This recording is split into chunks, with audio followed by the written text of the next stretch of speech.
छ चौथा रन भर्खरै निर्माण भएको हो।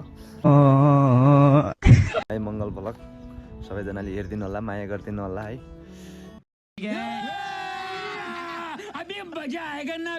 हेलो, सो फाइनली गाइज के छ तपाईँहरू सन्चै आरामै हुन्छ होला।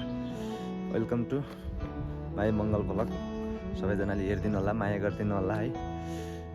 अनि आज चाहिँ झुलातिर गएको थिएँ, यसो झुलातिर गएको थिएँ। अब गर्मी पनि चऱ्यो नि त, गर्मी चरेको हुनाले टक्क यो आँपको बुट्टा छ, यो आँपको बुट्टा छ, यो आँपको बुट्टी मुनि चाहिँ चौतारो छ, यो चौतारो।